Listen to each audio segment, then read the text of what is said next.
Hindu philosophy का एक पक्ष कहता है कि सारी सृष्टि की रचना का रचयिता ब्रह्मा है, पर गुरु नानक साहब कहते नहीं, ब्रह्मा की रचना करने वाला भी ओंकार है। परमात्मा एक है। दूसरी गल, एक हो के वो अनेकता विच वरतदा पिया है। ओंग एक है, कार एक हो के वो एक रस सारियां थावां ते सर्व व्यापक है। सब तो पहला महाराज ने सानू ये गल कही ते इसे नू बाणी च क्या, एको जप एको साल आहे, एक सिमर एको मन आहे। एक ओंकार तो अगे फिर मन च उहदे गुण किहड़े आ, उहदी हस्ती की है। फिर गुरु जी शुरू करदे आ एक ओंकार, ते इस दी ये खासियत है इस बचन दी। जिन्ने भी शब्द असी अगे पढ़ांगे ना, हर एक शब्द नाल ये एक ओंकार लगेगा। आपां लिखना नहीं, अर्थ करदियां नाल लगेगा। हुण शब्द है एक ओंकार, वो एक है, एक रस व्यापक है। अगला बचन है सत नाम। कुछ विद्वानां ने सत वखरा पढ़िया, नाम वखरा पढ़िया। प्रसिद्धि जी बेनती कि वो होंद वाला है, ओदा नाम झूठा नहीं। सत नाम सदैव का रहन वाला, इस दे भी अर्थ सत नाम। हुण चलो असी देखने भी सत नाम का मतलब एक तो हो गया पंजाबी च सस्सा तत्ता नन्ने नू आ कन्ना मारे ने पाया ते मम्मा ते सत्ते तत्ते नू सिहारी लगी। सत नाम ये अखर ने बंदे दे समझ ले, पर सत नाम का सही अर्थ जे इस सत नाम की व्याख्या पढ़नी है तो जप दे शुरू में आनी है। आद सच जुगाद सच, वो सत नाम की व्याख्या है।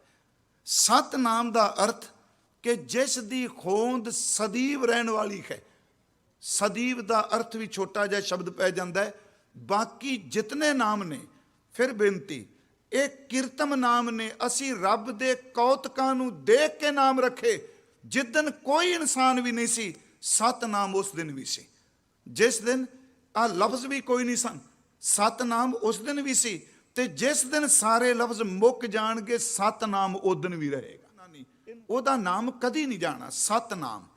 इस तो अगला बचन है करता पुरख। करता का अर्थ है बनाने वाला। पर फिर बेनती एक ओंकार नाल लेके चलना। एक ओंकार सत नाम, एक ओंकार करता पुरख। मैं अर्थ करने लिए कह रहा हाँ, ये नहीं कि आप बाणी की कोई बेदबी कर रहे हैं। करता का अर्थ है क्रिएटर, बनाने वाला। हुण पुरख का अर्थ मर्द भी आउंदा है। असी पढ़ने कई बार पुरख का अर्थ पुरुष। हुण इत्थे पुरख का अर्थ लेंदे आ कि सारियां थावां ते आप वरतन वाला, समाया होया, शरीरां विच लेटिया होया दे अर्थ ने। वैसे करता का अर्थ है बनाउण वाला, ते पुरख का अर्थ है बनाए होए विच आप समाया होया। उंज वैसे उत्ते आ गया कि ओंकार जिहड़ा एक रस व्यापक। इत्थे करता का अर्थ है बनाउण वाला, ते पुरख का अर्थ है कि सारियां दे विच समान लेटिया होया है। करते दो तरह दे नहीं जी, पर एक ओंकार इको करता है। उंज वैसे जदों असीं ग्रामर पढ़ते उहदे विच 10 दिन करता, कर्म करता, कारक कर्म कारक। करता का अर्थ है बनाउण वाला, पर एक ओंकार करता इको है। मान लो जिस बंदे ने पालकी बनाई होवे, लकड़ की बनाई, जो भी बनाई वो वाहिगुरू जाने, ये सदैव रहेगी। बनाने वाला तो तुर गया। सोने के गहने बीबियां पाए होणगे, उहदा कारीगर पता नहीं कित्थे चला गया, पर गहना रह गया। मिट्टी के भांडे सालां तक रह जाणगे, पर बनाने वाला चला गया। करते हैं पर पुरख नहीं, ते करते ने दूजी समान लैके तां बनांदे आ। पर एक ओंकार करता वो है जिन्हों किसे तो मटीरियल नहीं लैना पैंदा। कीता पसाओ एको कवाओ, तिसते होए लख दरियाओ। कितों लैना पैंदा। हुक्मी होवण आकार, हुक्म च बना दिता। इन्ना वड्डा करता खरन भरन जां का नेत्र फोर। एडा वड्डा करता है जिन्हों बाबा जी बाणी च कहंदे अव्वल अल्लाह नूर उपाया कुदरत के सब बंदे। एक नूर ते रूहानियत विचों, ओहदे विचों एक नूर ते सब जग उपजिया, कौन भले कौन मंदे। एक ओंकार सब दा करता है। इत्थे सतगुरु कहते हैं करता पुरख, सब दा बनाउण वाला है ਤੇ ਪੁਰਖ ਦਾ ਅਰਥ ਬਣਾ ਕੇ ਇਸ ਵਿੱਚ ਲੇਟਿਆ ਸਮੇਟਿਆ, ਆਪ ਸਰਬ ਵਿਆਪਕ ਹੈ। ਇੱਕ ਓੰਕਾਰ ਸੱਚ ਹੈ, ਸਿੱਧੇ ਪੰਜਾਬੀ ਚ ਅਰਥ ਇੱਕ ਓੰਕਾਰ ਕਰਤਾ ਹੈ ਤੇ ਸਰਬ ਵਿਆਪਕ ਹੈ। ਅਗਲੀ ਗੱਲ ਨਿਰਭਉ, ਅਗਲਾ ਸ਼ਬਦ ਹੈ ਨਿਰਵੈਰ। ਇੱਕ ਓੰਕਾਰ ਭੈ ਤੋਂ ਰਹਿਤ ਹੈ। ਦੇਵਤੇ ਭੈ ਤੋਂ ਰਹਿਤ ਨਹੀਂ, ਯਾਦ ਰੱਖਿਓ।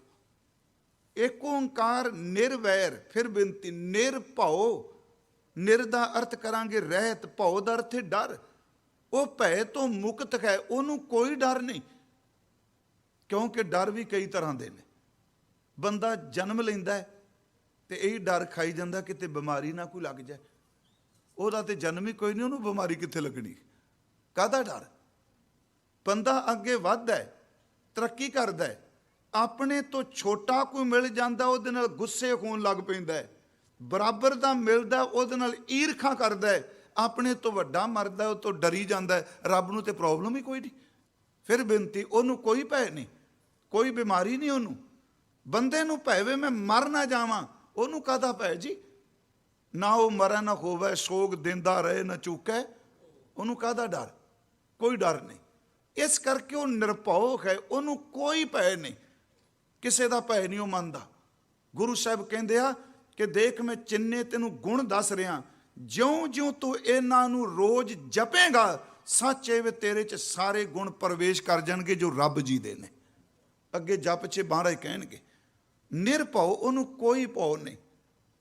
ਮਹਾਰਾਜ ਨੇ ਕਿਹਾ ਸਗਲਿਆਂ ਭਉ ਲਿਖਿਆ ਸਿਰਲੇਖ, ਨਾਨਕ ਨਿਰਭਉ ਨਿਰੰਕਾਰ ਸੱਚ ਏਕ, ਉਹਨੂੰ ਕੋਈ ਭੈ ਨਹੀਂ। ਗੁਰੂ ਸਾਹਿਬ ਜੀ ਨੇ ਸ਼ਬਦ ਵਰਤੇ ਕਿ ਸਾਰਿਆਂ 'ਚ ਭੈ ਹੈ ਪਰ ਉਹਨੂੰ ਕੋਈ ਭੈ ਨਹੀਂ। ਭੈ ਵਿੱਚ ਪਵਨ ਵੈ ਸਦਵਾਓ, ਭੈ ਵਿੱਚ ਚੱਲੈ ਲੱਖ ਦਰਿਆਓ, ਭੈ ਵਿੱਚ ਅਗਨ ਕੱਢੈ ਵਿਗਾਰ, ਭੈ ਵਿੱਚ ਧਰਤੀ ਤੱਬੀ ਪਾਰ। ਸਾਰੇ ਬਚਨ ਕਰ ਦਿੱਤੇ ਪਰ ਇੱਕ ਓੰਕਾਰ ਨੂੰ ਕੋਈ ਭੈ ਨਹੀਂ, ਨਾ ਜਨਮ ਦਾ ਨਾ ਮੌਤ ਦਾ ਨਹੀਂ। ਡਰ ਖਾਂਦਾ ਪਿਆ ਮਨ ਨੂੰ ਤੇ ਉੱਚੇ ਵਾਲੇ ਢਾਂਚੇ ਨੂੰ, ਕਿਉਂਕਿ ਇੰਦਰੀਆਂ ਪ੍ਰਵਿਰਤ ਹੋ ਗਈਆਂ ਨੇ ਦੁਨੀਆ 'ਚ। ਇਹ ਇੰਨੀਆਂ ਕੁ ਅੰਦਰ ਲਗਾ ਬਣਾਈ ਬੈਠੀਆਂ ਨੇ ਕਿ ਸੱਚ ਏਵੇ ਇਹਨਾਂ ਨੂੰ ਡਰ ਲੱਗਦਾ ਪਿਆ। ਆਤਮਾ ਨੂੰ ਕਾਹਦਾ ਡਰ ਹੈ? ਨਾ ਸੰਸਕਾਰ ਕਰਕੇ ਫਿਊਨਲ ਹੋਮ ਤੇ ਤੁਸੀਂ ਆਤਮਾ ਥੋੜਾ ਸਾੜਦੇ। ਬੰਦਾ ਸੜ ਕੇ ਆਇਆ, ਆਤਮਾ ਨਹੀਂ ਸੜਦੀ। ਗੁਰੂ ਸਾਹਿਬ ਨੇ ਕਿਹਾ ਉਹ ਨਾ ਡੁੱਬਦੀ ਏ, ਨਾ ਸੜਦੀ ਏ, ਨਾ ਮਰਦੀ। ਜਿਹਦੀ ਇੱਕ ਅੰਸ਼ ਨਿੱਕੀ ਜਿਹੀ, ਉਹ ਕਦੀ ਮਰਦੀ ਨਹੀਂ, ਤੇ ਜਿਹੜਾ ਅੰਸ਼ੀ ਉਹਨੇ ਕਿੱਥੇ ਮਰਨਾ? ਨਿਰਭਉ, ਉਹਨੂੰ ਕੋਈ ਭੈ ਨਹੀਂ ਕਿਸੇ ਦਾ। ਅਗਲਾ ਸ਼ਬਦ ਹੈ ਨਿਰਵੈਰ, ਉਹ ਕਿਸੇ ਨਾਲ ਵੈਰ ਨਹੀਂ ਕਮਾਉਂਦਾ।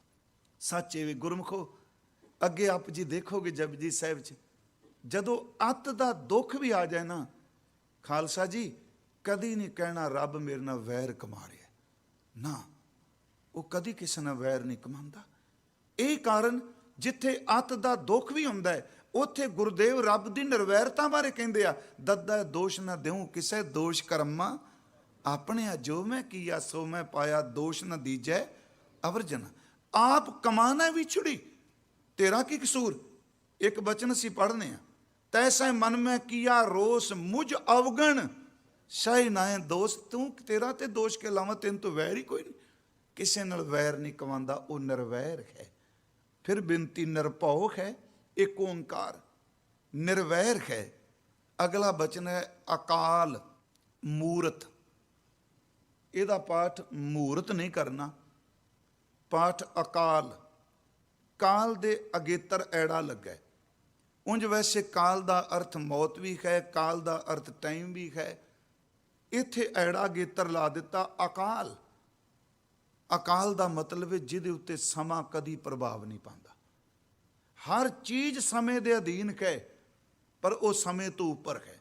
ਜਿਵੇਂ ਅਸੀਂ ਜਿੰਨੇ ਬੈਠੇ ਹਾਂ, ਕਿ ਅਸੀਂ ਸਮੇਂ ਦੇ ਅਧੀਨ ਨਹੀਂ? ਇੱਕ ਨਿੱਕੇ ਜਿਹੇ ਸੈੱਲ ਤੋਂ ਟਾਈਮ ਸ਼ੁਰੂ ਹੋਇਆ। ਟਾਈਮ ਨੇ ਤਾਂ ਉਦੋਂ ਵੀ ਕੰਮ ਕਰ ਦਿੱਤਾ ਜਦੋਂ ਅਸੀਂ ਜੰਮੇ ਨਹੀਂ ਸਾਂ, ਕਿਉਂਕਿ ਟਾਈਮ ਹੀ ਸੀ ਜਿਹੜਾ ਦਸੀ ਮਾਸੀ ਸਾਨੂੰ ਪੂਰਾ ਪ੍ਰੋਸੈਸ, ਸਾਡਾ ਜਨਮ ਹੁੰਦਾ ਹੈ। 6 ਮਹੀਨਿਆਂ 'ਚ ਸਾਡਾ ਪੂਰਾ ਸਰੀਰ ਦਾ ਢਾਂਚਾ ਬਣਦਾ ਹੈ, ਉਹ ਵੀ ਤਾਂ ਟਾਈਮ ਹੈ ਨਾ। ਗੰਢੇਂਦਿਆਂ ਇਹ ਟਾਈਮ ਆ ਗਿਆ ਨਾ, ਪਰ ਉਹਦੇ ਤੇ ਮਹੀਨੇ ਕੋਈ ਨਹੀਂ ਲਾਗੂ ਹੁੰਦੇ। 6 ਮਹੀਨਿਆਂ 'ਚ ਬੋਡੀ ਬਣਦੀ, 9 ਮਹੀਨੇ ਦਸੀ ਮਾਸੀ ਜਨਮ ਹੁੰਦਾ। ਸੱਚ ਏਵੇ ਅਸੀਂ ਨਾ ਵੀ ਮੰਨੀਏ, ਇੱਕ ਬੰਦਾ ਬਿਲਕੁਲ ਬਾਹਰ ਨਾ ਵਿਚਰੇ, ਇੱਕ ਕਮਰੇ 'ਚ ਸਾਰੀ ਜ਼ਿੰਦਗੀ ਰੋਟੀ ਪਾਣੀ ਦਿੰਦੇ ਰਹੋ, ਬੂਹੇ ਬੰਦ ਕਰ ਦਿਓ, ਪਰ ਟਾਈਮ ਬੰਦ ਬੂਹਿਆਂ 'ਚ ਵੀ ਕੰਮ ਕਰ ਜਾਂਦਾ ਹੈ। ਹਰ ਚੀਜ਼ ਤੂੰ ਅਕਾਲ ਪੁਰਖ ਨਾ ਹੀ ਸਿਰ ਕਾਲਾ, ਤੇਰੇ ਉੱਪਰ ਕੋਈ ਟਾਈਮ ਦਾ ਕੁੰਡਾ ਨਹੀਂ ਕੰਮ ਕਰਦਾ। ਬਾਕੀ ਸਭ ਤੇ ਕਾਲ ਪਾਏ ਬ੍ਰਹਮਾ ਬਵਤਰਾ, ਕਾਲ ਪਾਏ ਸ਼ਿਵਜੂ ਅਵਤਰਾ, ਕਾਲ ਪਾਏ ਕਰ ਵਿਸ਼ਨ ਪ੍ਰਕਾਸ਼ਾ ਸਕਲ ਕਾਲ ਕਾ, ਪਰ ਉਹ ਅਕਾਲ ਹੈ, ਉਸ ਉੱਪਰ ਕੋਈ ਸਮੇਂ ਦਾ ਅਸਰ ਨਹੀਂ। ਮੈਂ ਇੱਕ ਵਾਰ ਕਿਹਾ ਸੀ, ਇਹ ਸ਼ਬਦ ਬੜੀ ਵੱਡੀ ਬਖਸ਼ਿਸ਼, ਅਕਾਲ, ਕੋਈ ਸਮੇਂ ਦਾ ਅਸਰ ਨਹੀਂ। ਇਸੇ ਕਰਕੇ ਸਿੱਖ ਅਕਾਲ ਪੁਰਖ ਕੀ ਫੌਜ ਹੈ, ਅਕਾਲ ਪੁਰਖ ਨੂੰ ਮੰਨਦਾ ਹੈ, ਅਕਾਲ ਤਖਤ ਦੇ ਕੋਲ, ਇਹ ਟਾਈਮਲੈਸ ਹੈ। ਅਗਲਾ ਸ਼ਬਦ ਹੁਣ ਆ ਗਿਆ ਜੀ ਮੂਰਤ। ਮੂਰਤ ਦਾ ਲਫ਼ਜ਼ੀ ਅਰਥ ਚਿੱਤਰ ਹੁੰਦਾ, ਕਈ ਵਾਰੀ ਅਸੀਂ ਕਹਿੰਦੇ ਆ ਨਾ, ਉਂਝ ਵੈਸੇ ਅਚਲ ਮੂਰਤ ਜਾਪ ਸਾਹਿਬ 'ਚ, ਇੱਥੇ ਆਇਆ ਅਕਾਲ ਮੂਰਤ। ਇੱਥੇ ਮੂਰਤ ਦਾ ਅਰਥ ਫੋਟੋ ਨਹੀਂ, ਜਿੰਨੀ ਕੁ ਸਮਝ ਪਈ। ਮੂਰਤ ਦਾ ਅਰਥ ਹੈ ਹਸਤੀ ਹੋਂਦ, ਉਹ ਸਮੇਂ ਤੋਂ ਉੱਪਰ ਹੈ, ਪਰ ਇਸ ਬੌਧਿਕ ਤਲ ਤੇ ਘੋੜੇ ਨਾ ਦੌੜਾਈ, ਸਮੇਂ ਤੋਂ ਉੱਤੇ ਕਿਵੇਂ ਹੋ ਸਕਦਾ ਹੈ? ਕਹਿੰਦੇ ਟਾਈਮ ਲੈਸ ਹੈ, ਪਰ ਹੈ ਜ਼ਰੂਰ। ਉਸ ਤੋਂ ਅੱਗੇ ਬਚਨ ਹੈ ਅਜੂਨੀ, ਇੱਕ ਕਰਮ ਚੱਕਰ ਹੈ। ਇਹ ਕਰਮ ਕੀਤਾ, ਆ ਜੂਨ ਮਿਲੀ, ਆ ਜੂਨ ਮਿਲੀ। ਅਜੂਨੀ, ਉਹ ਜੂਨਾਂ 'ਚ ਨਹੀਂ ਆਉਂਦਾ, ਸੱਚੀ ਮੁੱਚ ਉਹਦੀ ਕੋਈ ਜੂਨ ਨਹੀਂ, ਉਹ ਨਾ ਬੰਦਾ ਹੈ। ਇਸੇ ਕਰਕੇ ਮੈਂ ਬੇਨਤੀ ਕਰਾਂਗਾ, ਗੁਰੂ ਗ੍ਰੰਥ ਸਾਹਿਬ ਵਿੱਚ ਰੱਬ ਲਈ ਇੱਕ ਲਿੰਗ ਨਿਰਧਾਰਿਤ ਨਹੀਂ ਕੀਤਾ।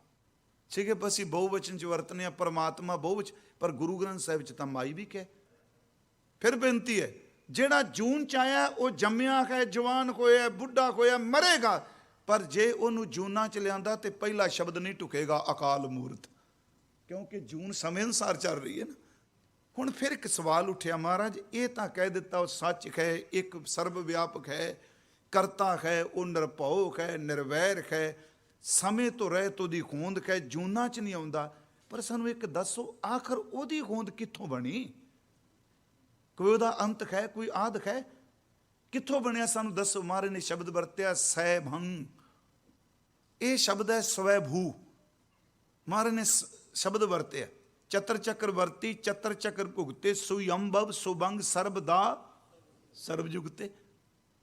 ਅਸੀਂ ਪਾਠ ਦਾ ਜੋ ਕਰਾਇਆ, ਸਾਨੂੰ ਸੈਭੰ, ਸਹਿ ਦਾ ਅਰਥ ਸਵਯੰ, ਸਵਯੰਭੂ, ਇਹਦਾ ਅਰਥ ਹੋ ਗਿਆ ਜਿਹਨੂੰ ਕਿਸੇ ਨਹੀਂ ਬਣਾਇਆ, ਉਹ ਆਪਣੇ ਆਪ ਹੀ ਹੈ। ਇਹਦੇ ਅਰਥ ਇਹ ਨਹੀਂ, ਭੰਗ ਦਾ ਅਰਥ ਇਹ ਨਹੀਂ ਕਰਨਾ, ਖੰਡਨ ਕਰ ਦਿੰਦਾ। ਸਵਯੰਭੂ, ਉਹ ਆਪਣੇ ਆਪ ਹੀ ਹੈ, ਜਿਹਨੂੰ ਗੁਰੂ ਸਾਹਿਬ ਨੇ ਕਿਹਾ ਆਪੀ ਨੇ ਆਪ ਸਾਜਿਓ, ਆਪੀ ਨੇ ਰਚਿਓ ਨਾਉ, ਤੈਨੂੰ ਕਿਸੇ ਨਹੀਂ ਬਣਾਇਆ, ਤੂੰ ਆਪਣੇ ਆਪ ਹੈ, ਕੋਈ ਨਹੀਂ ਤੇਰੇ ਬਾਰੇ ਜਾਣਦਾ। ਹੇ ਗੁਰੂ ਨਾਨਕ ਸਾਹਿਬ ਜੀ, ਬਖਸ਼ਿਸ਼ ਕੀਤੀ, ਏਡੇ ਆਹ ਗੁਣ ਤੁਸੀਂ ਦਿੱਤੇ ਕਿ ਇੱਕ ਓੰਕਾਰ ਸਤਨਾਮ ਕਰਤਾ ਪੁਰਖ ਨਿਰਭਉ ਨਿਰਵੈਰ ਅਕਾਲ ਮੂਰਤ ਅਜੂਨੀ ਸੈਭੰ। ਤੇ ਹੁਣ ਸਾਨੂੰ ਇੱਕ ਤਰੀਕਾ ਦੱਸੋ ਜਿਹੜਾ ਏਡਾ ਵੱਡਾ, ਉਹਨੂੰ ਮਿਲ ਵੀ ਸਕਾਂਗੇ।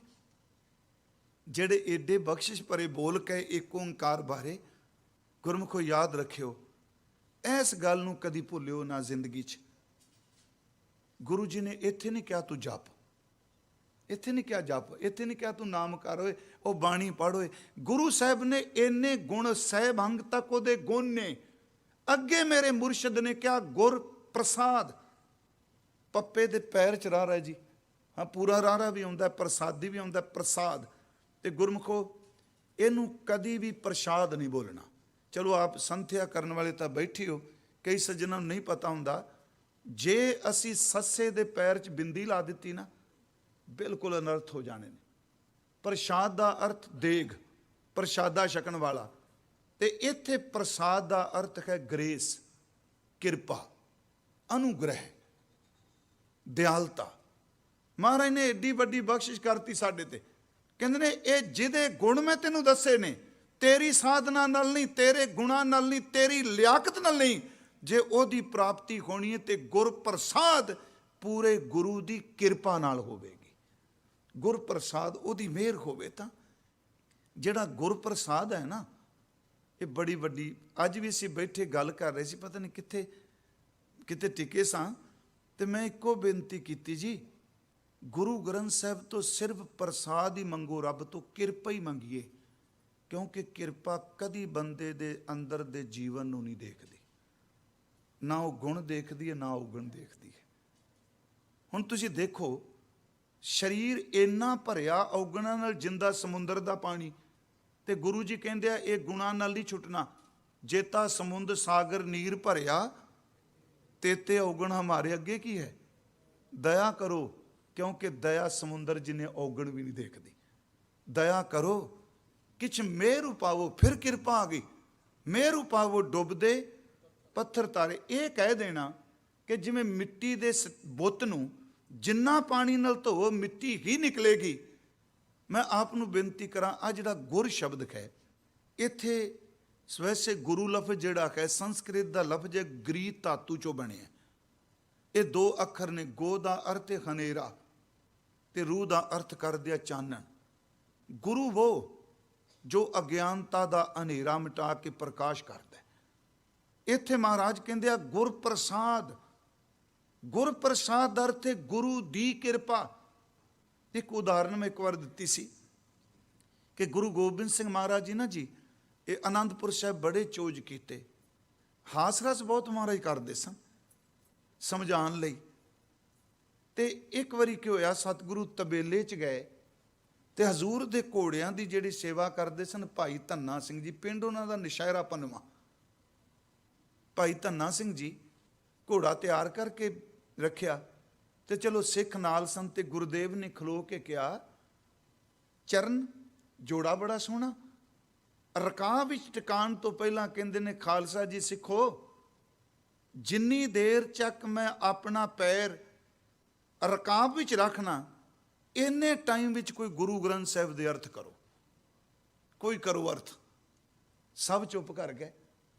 जदों फिर क्या कोई अर्थ करो, कहंदे ने सतगुरु दे कोल एक बहुत भावना वाला निमरता निमाणा जिहा सिख कहंदा, महाराज आप चरण टिकाओ, अर्थ मैं करांगा पर किरपा तुहाडी होवेगी। जदों सतगुरां ने चरण टिकाए, उन्हें इन्नी देर तक कहता, महाराज गुरु गोबिंद सिंह जी ने, सतगुरु गुरु ग्रंथ साहिब का अर्थ है एक ओंकार सतगुरु प्रसाद। महाराज नाले घोड़े ते चढ़ गए ते नाले कहंदे, सिखा निखाल निखाल निखाल। हुण जिहड़े विद्वान ने पढ़े लिखे सन, समस्या खड़ी हो गई भी असीं ते मर गए पढ़ पढ़ के, ते अर्थ इन्ने चर्च। ते वो कहंदे ने, महाराज गुरु ग्रंथ साहिब तो इतना पढ़ा। महाराज कहंदे आ, असल अर्थ यही ने कि रब एक है, सर्व व्यापक है, मिलना सतगुरु की कृपा नाल, बाकी तो इसका परमार्थ है, बाकी तो इसका परमार्थ है। मैं बेनती करांगा, गुर प्रसाद गुरु की कृपा। ते गुरु ग्रंथ साहिब च बड़े बचन ऐसे ने कि गुर प्रसाद जदों वरदा, सतगुरु होए दयालता सरदा, आ गुरु प्रसाद है।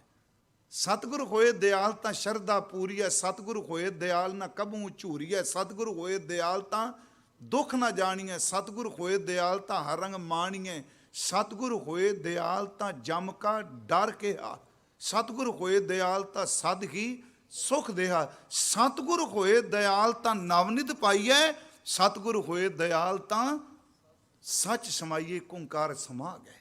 महाराज ने शब्द वरते, सतगुरु सिख की करै प्रतिपाल आ गुरु प्रसाद है। सतगुरु सिख की करै प्रतिपाल, सेवक को गुर सदा दयाल, सिख की गुर दुर्मत मल गिरै, गुर बचनी खर नाम उचरै, सतगुरु सिख के बंधन काटै, गुर का सिख बेकार ते हटै। ते नाम भी कृपा विच ही आउंदा है। सतगुरु सिख को नाम तन दे, गुर का सिख वडभागी है, सतगुरु सिख का हालत पलत सवार है, नानक सतगुरु सिख को जी नाल समार है। मैं बेनती करा, गुर प्रसाद गुरु कृपा, ते ये भी सच। हुण इस तो अगे महाराज ये गुर प्रसाद तां कह दिता, इहदे च कोई साधना नहीं दसी जी, साधना समझ के प्रैक्टिस नहीं दसी, अभ्यास नहीं दसिया तुसीं की करो, बस एक दे गुण गाई गए। महाराज सानू प्रैक्टिस दसो कि लगे। हुण जप, फिर बेनती, इसदा वैसे विद्वान कहंदे आ जप ये बाणी दा सरलेख है, पर गुरमुख जपण वाले कहंदे ने महाराज इहनूं कहंदे आ तू जप, तू सिमरन कर। जप, जप दा अर्थ हुंदा है कि किसे शब्द नूं वार वार रटन करना। उंज गुरबाणी विच जप बड़े तरह दा है। ਜਪਜੀ ਸਾਹਿਬ ਇੱਕੋ ਹੀ ਹੈ। ਹੁਣ ਜਪ ਦਾ ਸੰਬੰਧ ਮੂੰਹ ਨਾਲ ਵੀ ਹੈ, ਜਪ ਦਾ ਸੰਬੰਧ ਮਨ ਨਾਲ ਵੀ ਹੈ, ਜਪ ਦਾ ਸੰਬੰਧ ਬੰਦੇ ਦੇ ਸਰੀਰ ਦੇ ਵਾਲਾਂ ਨਾਲ, ਰੋਮਾਂ ਨਾਲ ਵੀ ਹੈ। ਅਸੀਂ ਜਦੋਂ ਪਾਠ ਕਰਨੇ ਆ, ਰਸਨਾ ਜਪੀਐ ਏਕ ਨਾਮ, ਇਹਦਾ ਸੰਬੰਧ ਜੀਭ ਨਾਲ। ਜਦੋਂ ਅਸੀਂ ਪਾਠ ਕਰਨੇ ਆ, ਗੁਰਮੁਖ ਰੋਮ ਰੋਮ ਹਰ ਧਿਆਵੈ, ਇਹਦਾ ਰੋਮ ਰੋਮ ਨਾਲ। ਜਦੋਂ ਪਾਠ ਕਰਨੇ ਆ, ਬਿਨ ਜੇਵਾ ਜੋ ਜਪੈ ਹਿਆਏ, ਇਹਦਾ ਮਤਲਬ ਹੋ ਗਿਆ ਤੂੰ ਜਪ ਪਿਆਰਿਆ ਉਹਨੂੰ। ਕਿਸ ਨੂੰ ਜੀ? ਮੈਂ ਅੱਜ ਥੋੜੇ ਜਿਹਾ ਅੱਖਰੀ ਅਰਥ ਕਰ ਜਾਣਾ, ਫਿਰ ਅਸੀਂ ਆਪਾਂ ਡਿਟੇਲ ਨਾਲ ਦੇਖਾਂਗੇ। ਜਪ ਮਹਾਰਾਜ ਕਿਸ ਨੂੰ? ਆਦ ਸੱਚ। ਫਿਰ ਬੇਨਤੀ, ਇਹ ਸਮਝੋ ਕਿ ਉੱਪਰ ਵਾਲਾ ਜਿਹੜਾ ਸਤਨਾਮ ਅਕਾਲ ਮੂਰਤ ਹੈ ਨਾ, ਇਹ ਉਹਦੇ ਅਰਥ ਕਰ ਰਿਹਾ ਸ਼ਲੋਕ। ਆਦ ਸੱਚ, ਆਦ ਦਾ ਲਫ਼ਜ਼ੀ ਅਰਥ ਹੈ ਮੁੱਢ, ਆਰੰਭ, ਸ਼ੁਰੂਆਤ। ਹੁਣ ਇਹਦੇ ਅਰਥ ਜਦੋਂ ਗੁਰਮੁਖ ਕਰਦੇ ਆ, ਇਹ ਅਰਥ ਨਹੀਂ ਕਰਾਂਗੇ ਕਿ ਆਦ ਸੱਚ ਦਾ ਅਰਥ ਹੈ ਰੱਬ ਆਦ ਤੋਂ ਸੱਚਾ ਹੈ, ਪਰਮਾਤਮਾ ਆਪਣੇ ਆਦ ਤੋਂ ਸੱਚਾ, ਇਹ ਨਹੀਂ ਹੋਣਗੇ। ਕਿਉਂਕਿ ਕੁਦਰਤ ਦਾ ਨੇਮ ਹੈ, ਜਿਹਦਾ ਆਦ ਬਣਨਾ ਉਹਦਾ ਅੰਤ ਜ਼ਰੂਰ ਹੋਣਾ ਹੈ, ਇਹ ਕੋਈ ਰੋਕ ਹੀ ਨਹੀਂ ਸਕਦਾ। ਆਦ ਸੱਚ, ਸੱਚ ਦਾ ਅਰਥ ਵਾਹਿਗੁਰੂ ਏਕ ਓੰਕਾਰ। ਆਦ ਦਾ ਅਰਥ ਜਦੋਂ ਕੁਛ ਵੀ ਨਹੀਂ ਰਚਿਆ, ਜਿਹਨੂੰ ਮਹਾਰਾਜ ਕਹਿੰਦੇ ਆ ਅਰਬਦ ਨਰਬਦ ਧੁੰਦੂ ਕਾਰਾ, ਧਰਨ ਨਾ ਗਗਨਾ ਹੁਕਮ ਅਪਾਰਾ, ਨਾ ਦਿਨ ਰਹਿਣ ਚੰਦ ਨਾ ਸੂਰਜ, ਸੁਨ ਸਮਾਦ ਲਗਾਏ ਦਾ। ਸ੍ਰਿਸ਼ਟੀ ਦੇ ਆਦ ਤੋਂ ਪਹਿਲਾਂ ਵੀ ਜਿਹੜਾ ਮੌਜੂਦ ਹੈ, ਤੂੰ ਉਹਨੂੰ ਜਪ ਜਿਹੜਾ ਸਭ ਤੋਂ ਪਹਿਲਾਂ ਪਿਆ ਹੋਇਆ ਹੈ।